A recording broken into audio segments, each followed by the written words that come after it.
Many of you are probably familiar with memes like this, especially nearing or during the Christmas season, or the silly season as it's known by many. And of course, this has been an ongoing so-called war, quote unquote, for going on maybe 20 years now, especially atheist groups pushing this sort of campaign. Now, while I do agree that Christ's Mass, as I call it, I mean, the name itself, the Mass of Christ, is a Catholic creation and even goes further back to Druids and so on, pagan roots in Europe.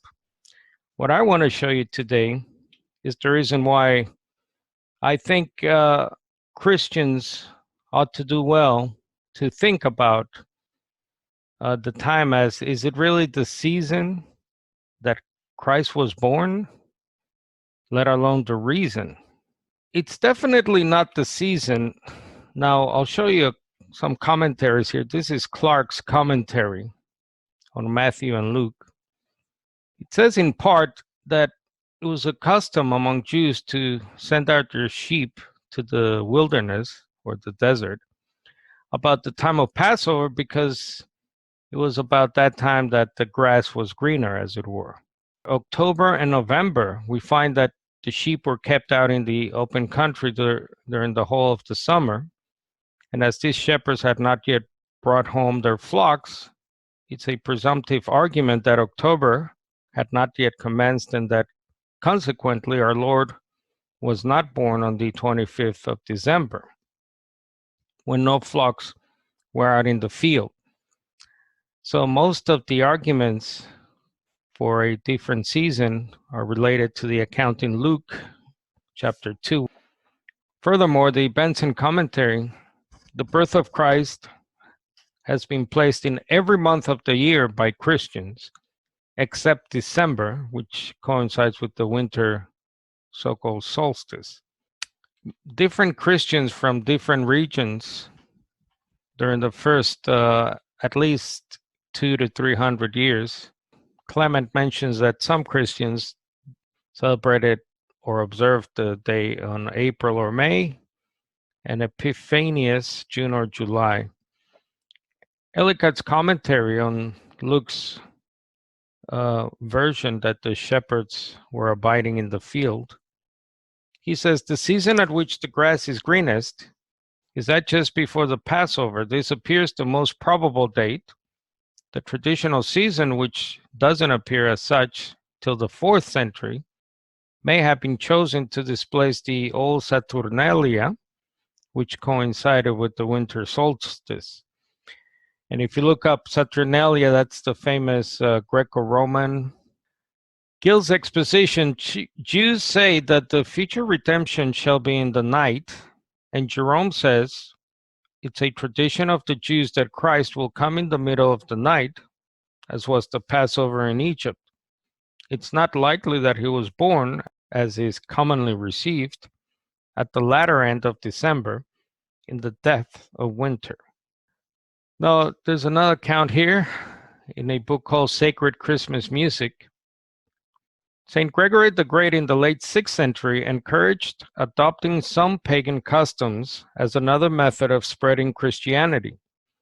One way this could be accomplished was by destroying religious idols and altars without doing the same to the buildings so that the pagans could still use the same familiar premises for worshiping Jesus Christ. Eventually, in the northern countries of Europe, the Feast of the Nativity replaced the peasant rites of the winter solstice, even though the actual date of Christ's birth is uncertain. So most scholars are inclined to believe the Nativity, or the virgin birth, occurred 8 to 6 BC. No sufficient data, however, exists for the determination of the month or the day of the event. The uncertainty of all the data discredits the computation. There's no historical evidence that our Lord's birthday was celebrated during the apostolic or early post-apostolic times. January 6th was earlier fixed upon. Furthermore, the So what is the reason for the season? So in the book Jesus the Messiah, the incarnation, not the virginal conception, is the essence of the Christmas story. For Orthodox Christianity, that is self-evident. The Son of God did not come into existence through virginal conception.